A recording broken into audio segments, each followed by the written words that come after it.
and welcome back to the Crick House podcast. We hope that you've enjoyed the last couple of episodes that have been out there for you recently, with an introduction to our family, my mum's testimony, our first episode of the 3-minute testimony series, where we will release a 3-minute testimony, a short testimony from our family, hopefully once a week for you to enjoy and to encourage you as you go about your day-to-day life.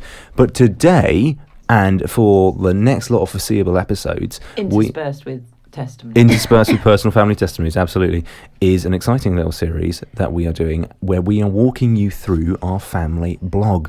Now, for some context, how long has that blog been running for, Mum? From 2019 we started it. Probably a bit too late, because that's how many years into the ministry? Gosh. A lot. Yeah, a lot. That was at least 5 or 6 years. 6 years into it, yeah. Yeah. We suddenly decided that it would be a good idea to turn off the iPad when we're on the podcast, Eli. So we are just sitting around the table. So as last week, when you hear the natural noises of the tea slurping and the tea clinking, and yeah, we're now getting all the sound effects from the theatre crew, and the dog's under the table having a good scratch, and Ariel with her crunkling of her love hearts, which are sweets for those of you that don't know in the UK, and then the interspersing with the iPad and their little yawn. Wow. Gosh, we are really doing a sound effects episode today. There seems to be something about this podcast. As soon as we start doing it, as last week on the rug, Pip, our little boy, puppy, is starting to do his rolling routine. And I don't know what this is, but clearly this is a cue that he's learned. When they sit around the table, I'm going to make as much noise as possible. So, yeah. So there you go. So we decided we'd start blogging in 2019, which is probably a little bit too late. There were so many stories to tell in the first few years of Manor, and just wonder, maybe Oscar, Ari, you could just catch people up to 2019 from, we've talked about the moment we started in the little studio and then moving on. What were the first few years of Manor like, and where did we perform, and what were the groups called, and what day of the week did we do it, and what colours were the T-shirts? Okay, this is really testing my memory now. So this was for me between the ages of 10 and 16. Okay, so when we had the class moved from the studio, we went to a church hall, and it got so big we actually took over the entire hall. And it was on a Wednesday night? Yes, it was. It was a Wednesday night, wasn't it? Yeah. Wednesdays. It was Wednesdays. Oh. I think Wednesdays might be why I insinuate yellow as a happy colour, because Wednesdays was a happy day and I always saw yellow as Wednesday. And we record on Wednesdays. We do record on Wednesdays. Anyway, we took over the entire hall. We had so many kids. We had micro minis, we had minis, juniors, seniors and upper seniors, and they were light blue, red, navy and purple. Their T-shirts, not the children. Yeah, the T-shirts. And burgundy? Do we have burgundy? We did. That was for the team. Had burgundy. Team had burgundies. The minis and the micros were light blue, the juniors were red, the seniors were navy, and then the upper seniors were purple. And we used to perform a summer show and a winter show every year, sometimes 3 shows a year, at a theatre belonging to a private school in the area. That's right. true. Yeah. That's true. Yes, we did. It was a proper state-of-the-art BBC standard theatre. I think in 2019, how many musicals had we managed to do? We'd done, probably about 12 or 13 musicals? Quite a few by then, haven't we? No, because if we're in 2023 now, and the Passion Play is going to be like our 22nd, 23rd musical, then by 2019 we will have done about 13 or 14 musicals. So, blog posts. You had the mammoth task of putting them into a book, didn't you? We decided it would be a good idea just to start putting them into books, and there is going to be a book all by itself, all about our year and a bit in lockdown in our big yellow bus, because that in itself is just maybe a year's worth of podcasts. I don't know. I think it could be a century. We could give a load of stories, but like the flying toilet. Absolutely, flying toilet is yet to come.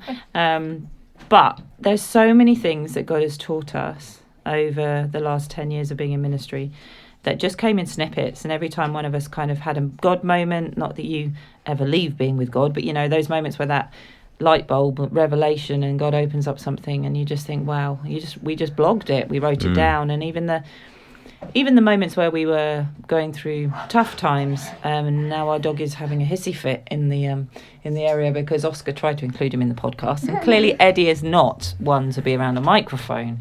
But we'll just leave Eddie to get on with what Eddie needs to do. So actually, the first blog post we're looking at here is when we had been settled in Surrey for quite a while, and we'd had the unfortunateness, if you like, of having to move so many times, and it was, either a landlord wanted to sell or the rent went up, and it just felt like we were forever moving. And it was a difficult time because it's like when you are a family, you obviously want that security and that opportunity to know that you have a stable place to be for a little while. And we'd had this lovely house, which was Resmore, which was out in the countryside, and it was a nice house. It was opposite from some friends that we'd made as they moved across the road from us, Rachel and Toby, and we found out that they were lovers of Jesus too, and it was just so special to have a friend across the road for all of us, wasn't it? It absolutely was. They were great. We were in a beautiful rural area. And that was Noah's first job, wasn't it? Yep, Noah, your It first was my ever first job job, was yes. gardening for Rachel and Toby and looking after her rose. That's right, looking after the famous rose gardens and mowing the lawn until the You got to ride robot. ATVs, wasn't it like ATVs? No, I rode a ride-on lawnmower, Which is just an ATV. Which is his first With a and blade. only car. which was my first and only car. I'm just about to have my driving lessons again. We And did threaten to buy him a milk float. They did Yeah. threaten. I managed to talk them down. We should have changed your name to Ernie as well if we did that. Yeah, Yes, I'm sure. Yeah. I'm sure. But no, my job got stolen by a robot, it did. didn't it? Gunter. Called Gunter. Called Gunter. One of these lovely robotic Lawnmowers. lawnmowers. Yes. That- It worked one week and didn't the next. And I remember Rachel and Toby were amazing because they used to let us have manor rehearsals on their grounds. They had a beautiful room which just was lending itself to being a rehearsal studio. Absolutely. And sometimes in the summer when it was lovely and bright, we used to take the crew, the theatre company, out onto the lawns in their garden, and we used to perform out there. But I remember several of the young ladies being absolutely terrified by this Gunter, the robotic lawnmower. We have to give a shout out to Rachel and Toby, because not only did they let us use that room, they also allowed us to use their outside, what would you call it now, that store cupboard? The shed. Well, Store. it was a bit bigger than a It was a shed. workshop. Yeah, their Yeah, workshop. it was like a for major storing a lot. workshop. Yeah, it was a massive place, and I think we took up probably 30% of it with nothing but props and boxes and material Really and still all there? sorts of different things from all the There's different probably shows. still some bits there. Yeah. Yeah. Yeah, there probably is some Probably, history I think we had there. permission to Bin it. burn it. Burn it. Burn Yeah, it. whatever. So we were at this lovely house in Farley Green and quite settled and quite happy. And I have a picture here in my book of our lovely Flynn boy, which is our biggest dog, and he's wrapped up in a blanket looking a bit like a burrito or a squashed sandwich or something. You can just see this black head if you can imagine it, and this cream coloured blanket all around him, and the title is Moving for 8 Months, and I think I just justify that because I've put here our Flynn boy had the right idea that he hid under his blanket, not coming out until this was all over. It did feel like the longest months ever because we settled and we planned the next year of ministry in 2019. We were sitting doing some finances and some paperwork, and suddenly the door went and a letter plopped through our door, and it was giving us notice. 2 months' notice. Oh, in a moment, all our plans came crashing to the ground and things just seemed completely uncertain. Yes, We they really did. loved where we were. We had loads yeah. of friends. Yeah. In Guildford in Surrey, we still have amazing friends down there and neighbours and dear friends. The ministry was going really well and we were doing well in a local church, Godalming Baptist Church. Shout out for you. Woo! We were just planning Christmas and the new house, and we were just painting it and being on top of everything. We just felt like we got into a really nice routine, and then this came through our door, which obviously threw a spanner in the works. And Well, it was a proverbial rug was just ripped out from under our feet, wasn't it? yeah. And the landlady had just said that we could stay, even if for a year, and then she changed her mind. So it was a bit of a time when I guess it was hard to understand what God was doing or what God was saying in this. It felt like we were doing the right thing. It felt like, that we were in the will of God. And I think this blog post and this blog podcast is really all about how even in the midst of storms, we have to trust that his ways are perfect and that his plans are perfect. And that scripture, what is it? The steps of a good man are ordered by the Lord. That's right. Proverbs, isn't it? And that we have to believe that our steps are ordered by the Lord. Try and locate the thing now. I think Ariel's looking up the scripture and Makes verse my for us there. path straight, is what it says. I think this blog post particularly sums up a huge season of our lives, doesn't it? He summed up. Well, in fact, it kind of sums up right up until this point, isn't it? You know, the process of taking steps of faith without knowing what comes next. I think also it was absolutely that, but it was also a matter of God was, I believe, taking what the enemy meant for harm and teaching us trust. You found the scripture? It's in the NLT, so the New Living Translation. Psalms 37 verses 23 says, "The Lord directs the steps of the godly. He delights in every detail of their lives." Yeah, absolutely. It was Psalms, not Proverbs, but close book. It was just a case of us trusting God that he was ordering our steps, but also taking us through a process of not relying on things. Stuff we could touch, stuff we could feel, and putting our security in him. And I think it was a massive process because we had planned our lives in and around Surrey. But at the time, Noah, you just started to attend somewhere a little bit more up north. Yes, that's true. 2019 was the start of that, wasn't it? Yes. I had just become a Charis Bible College student. That's a process in and of itself, isn't it? Because we Go were right back to Grace and Faith. We Grace and Faith. Grace and Faith. Come on. We were Grace and blessed. Faith. We were blessed by a friend. We won't say their name here, but you know who you are. We were blessed by them with. You started this crazy journey. Yes, north. you did. Yes, you did.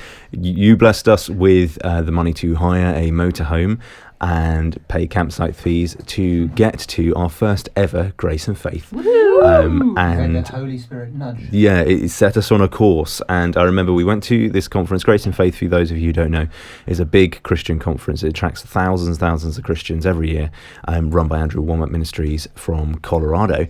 And we went there for the first time and we listened to some amazing teaching. And then they had a session on Charis Bible College, which is the Bible college that they run, and what it would be like to be a student. And when we were sitting there in that conference, I felt that God wanted me to take on being a Charis student as the final phase of my education. And only being 17 at the time, thinking about Bible college was kind of a daunting thought. But we went to the information meeting and we went, right, okay, so what are the fees? And they showed us the fees, and in my head I went, there's no way I'm going to ever be able to afford that.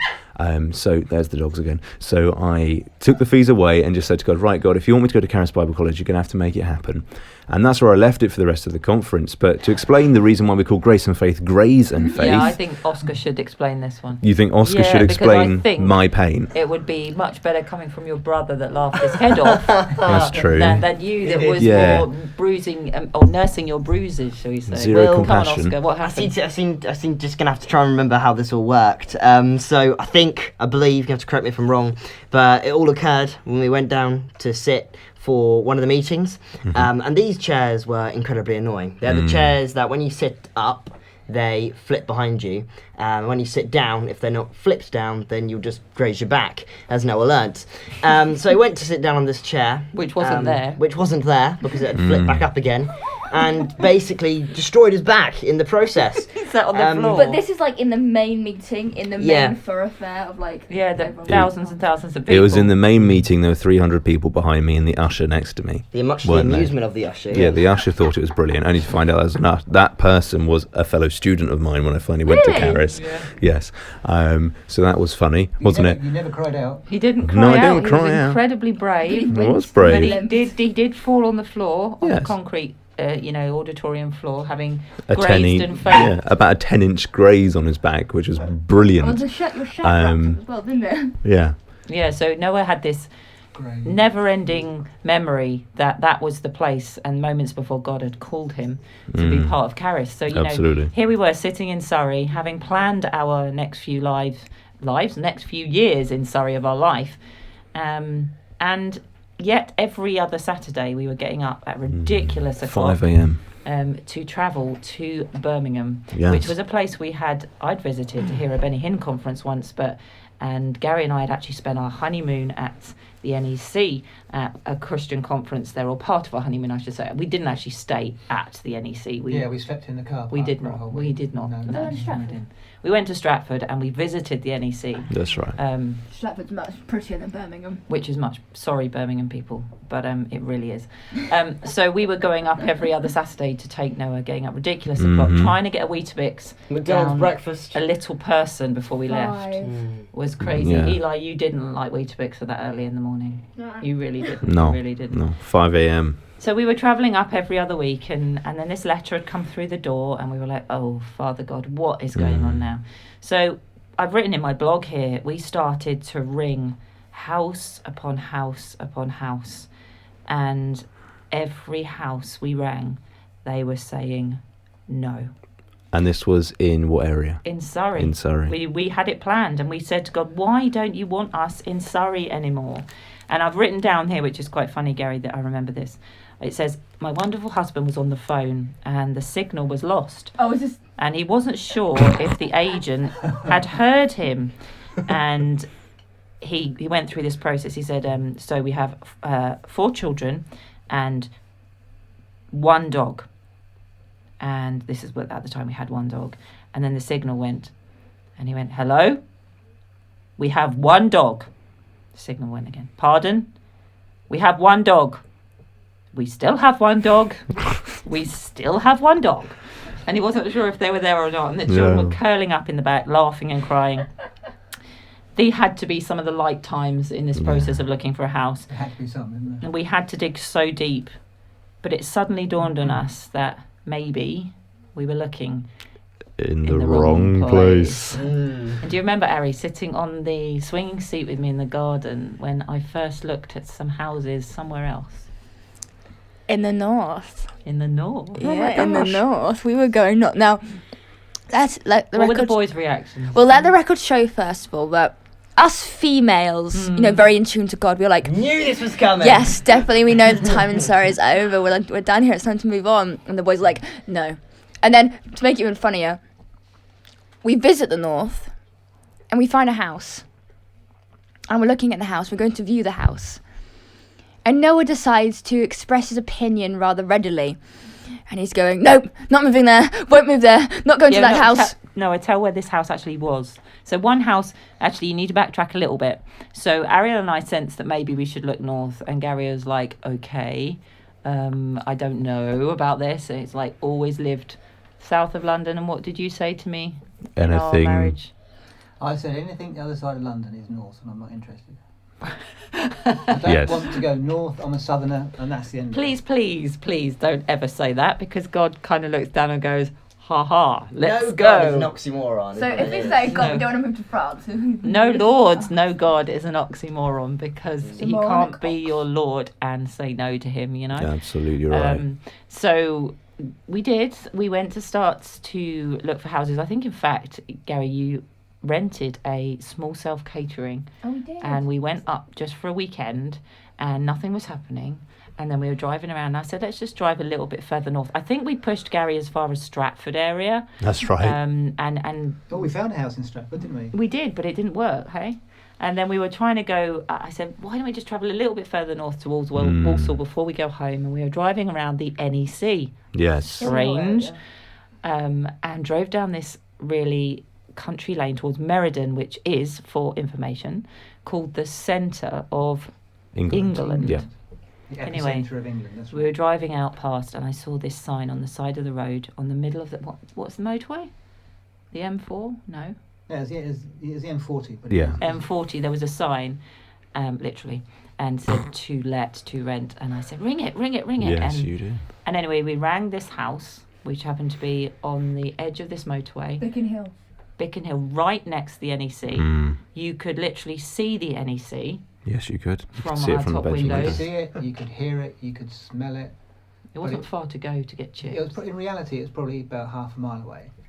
and we never But visited. from where we were, it looked so No, you ridiculously had close. I had one birthday, but we hardly ever used it. It We might have had, driven around the car park. it had the Bear Grylls Adventure Centre and everything, but we never actually went. Yeah. No, we never went. Never Oh, went. How crazy. Anyway, we found this house. Gary rang up about it, and lo and behold, she said, come and have a look. but not in that kind of creepy voice. She said, "Come and have a look." You Well- can stay with She me. said, come and have a look. When, That's another story. That's a reference to a different story. You'll find out about that later. she said, come and have a look. When would you like to come? And we said, now, because we are literally driving around the corner and we're only up here for another day. And we drove, and we got into the driveway, And and they- Noah said, They done us a favour and came out to show us. No bars. Noah said, Noah said, I am never moving here, not on your life. There was no public transport from there. You couldn't walk anywhere. And if you did want to walk anywhere, you would walk straight onto the motorway.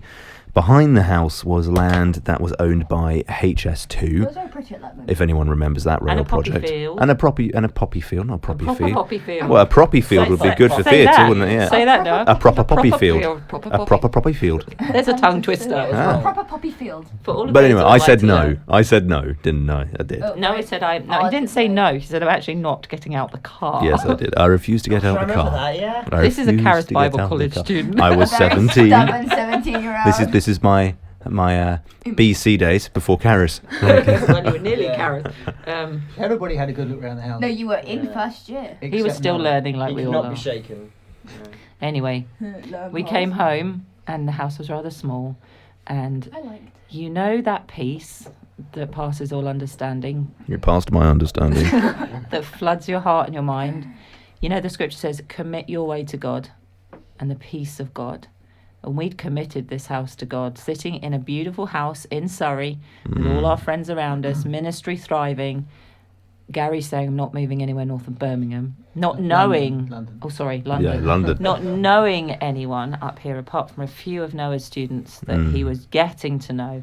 We knew no one. No one. And we'd just moved from a house that looked out over the beautiful countryside. And Your, horses. your nearest town was, what, 20 minutes away? You know? and And then we moved to this house where if you walk up your road, you walk onto the M40, yeah. and opposite you is the biggest convention centre in Birmingham. Yeah. And, you know, I'm reminded of that time that looking at the blog post here, we said we were reminded today how easy it is to be negative and to speak doubt over our circumstances. But when we speak faith based on what our Father has already said, we not only loose those things that He wants for us, but we agree with His word. And That's right. the word says He'll watch over His word to perform it. And I've put here, as we sit in a house full of turmoil, as God moves on our hearts to give it all away and to pack up our house that we have been told we had to move out of for the last 6-7 months. It was you can stay, you can go. So we packed and we didn't pack, and we packed and we didn't pack. And I've put here, Eli, I know how much we can live without our little 4-year-old boy, one of his beloved Hot Wheels cars, a few packing boxes, some packing tape wrapped around countless cars, and a DVD shelf leaning against the wall. He's provided him hours of play. So in the middle of that chaos, when the boxes were all around us and God had said, go north, we found the joy in the simple things. Do you remember putting together some of those things? Or I'm sure with all the packing boxes you've had to live with, you've made some great things out of packing boxes. Can you remember some of them? What did you do with the packing tape just this last move when we moved here, when we came to Staffordshire Moorlands? What did Didn't I tape up Oscar or something? you did? Yeah. Did he wrap me up?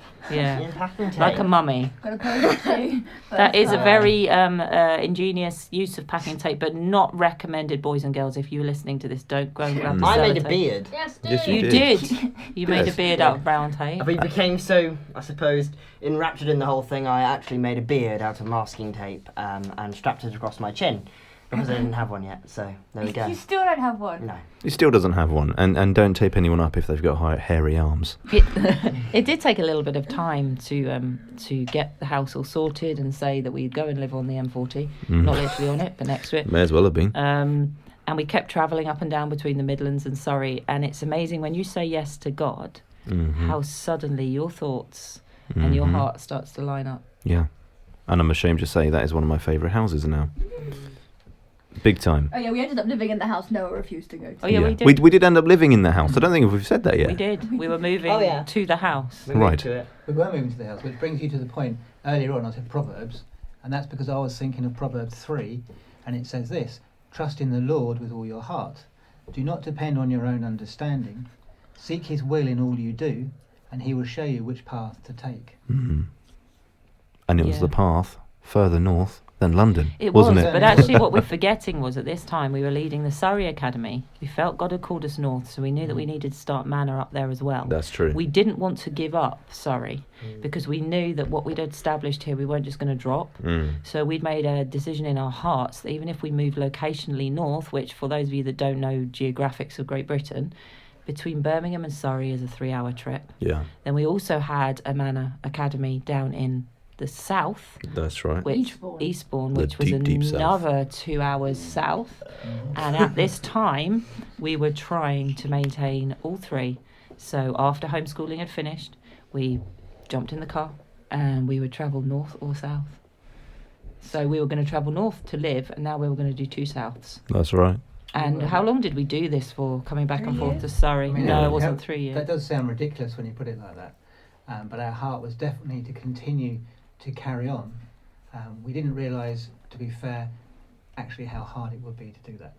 But we knew that for a season, God had asked us to keep discipling and carrying and looking after the 3 places which he had grown. Mm. And I've written here in the blog, the calm is surely internal peace that only a loving father can bring. That's right. And when all the natural screams uncertainties and financial concern, in that storm we speak, peace be still. And we choose to step out of our comfort boat onto a water that we don't know its depth or current, but he does. With Jesus calling us out and north, we will surely walk on water if our eyes are fixed on him. I wrote here, I'm humbled and rejoicing to know he has called our whole family to this. And they love and honour the call as much as we do, and we're grateful to you, Jesus, always. Something comes to my mind that a pastor once said to us way back before Manor started. In fact, if you've listened to previous episodes, you will hear the story of when we were very tempted a few moments before Manor started to move to Devon and Cornwall, because we were given the opportunity to have a house with homeschoolers around us and everything. Anyway, talking about that again, picking that back up, just before we started Manor, probably not just before, probably a couple of years before we started Manor in Surrey, we were asked to go and be youth pastors in a church in Bournemouth, which is a place very close to my heart, because where I was born, and love it down there. Who wouldn't love the sand? Again, something's happening with the seaside here. Guys, this is a bit of a thing. Absolutely. And the opportunity was amazing, and it was open and lovely, lovely pastors. And God just kept saying no. And we were like, but Father, we're going to serve you. We were It's saying Bournemouth. yes. We were saying yes. And God was saying no. No. God was saying no. And something I remember the pastor there saying to me, which has just come back to my heart, is when you step out in faith, don't look for all the ducks to be lined up. Mm. Quack, quack. There you go. There's another sound effect. Quack, quack, quack. I think one of the things that we have in everyday life, in little decisions and big decisions, is when we want everything to be laid out before us before we take that step. Mm-hmm. And what's the teaching we get at Caris called The Place Called There, Ari? Yeah, a place called There. What's the place called there about, Ari? So it goes that. So it's based off the story of Elijah, of when he was hiding in the wilderness, and God had told him to go to Zarephath, I think it was, and he said, I have instructed a widow there to prepare food for you and to provide for you. And it's talking about how where God sends you, he is going to provide, and your provision is in the place he has called you, so it's the place called there. Absolutely. There you go. And we've definitely, the next episodes will show you what God did when we actually moved to the West Midlands. And the first day we Yes. arrived, there was nobody there we knew, That's right. although a local church that knew we were coming, bless them, Hebron in Coventry, Yeah. the pastors there were, knew that we were moving up. We'd made an initial contact over email because they were the nearest church to us and we didn't know anything else. And they arrived with bags of food, and a couple had made us lunch. That's right, yeah. You know what practical love. Absolutely. Have you got anything that you might want to say on that, Ozzy? Gosh, yeah, I think one thing that's often forgotten, I suppose, in the Christian world is the... I'm sorry, no, I was literally pulling me across almost onto his lap to lean into the microphone. I think... First hug you've had all day. Hug you. Thank you. Well, that's not a hug, no, he's just squeezing me. I think one thing that's often forgotten is the practical side of love in the Christian world.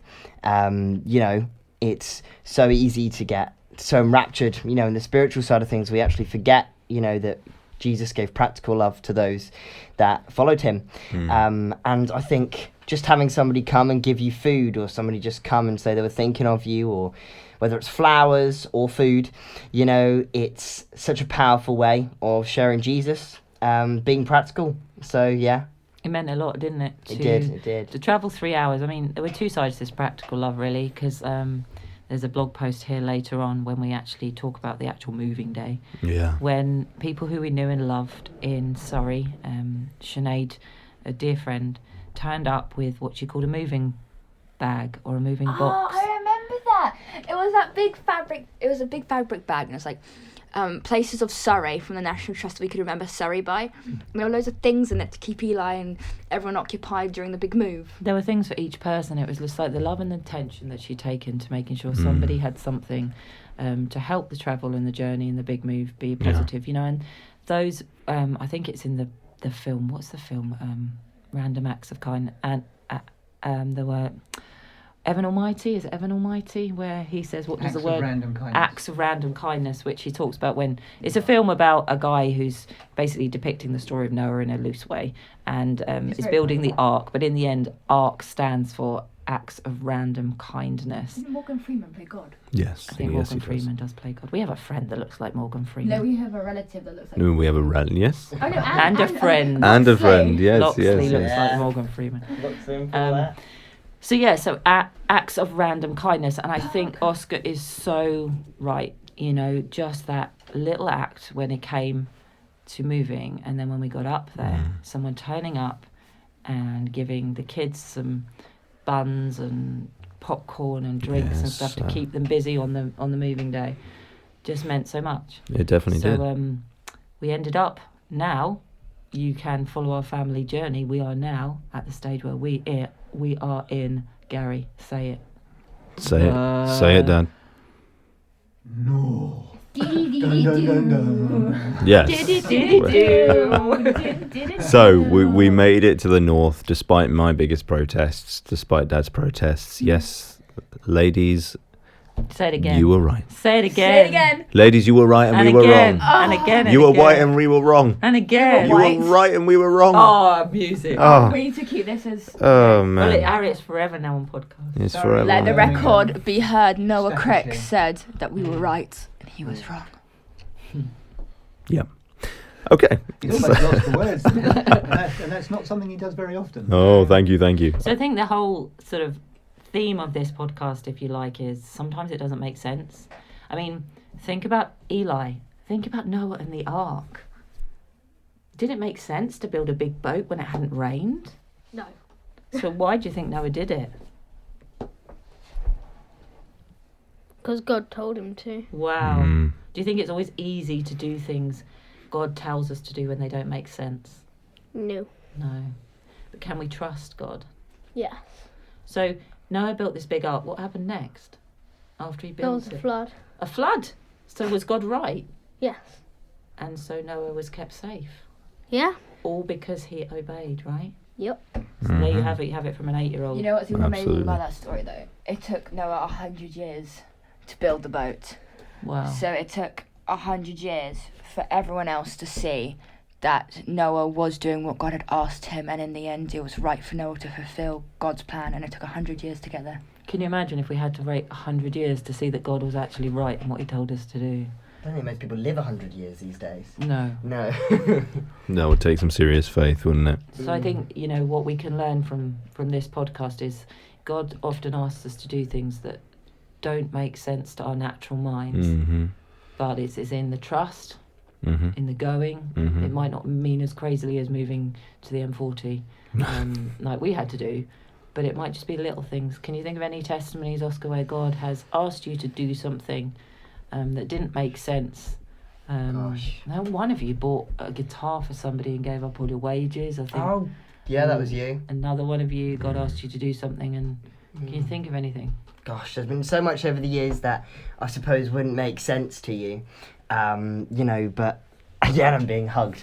I think there's many things in our life that have happened that haven't made sense, and quite often that is the way. I'm struggling to think of there's so many different things.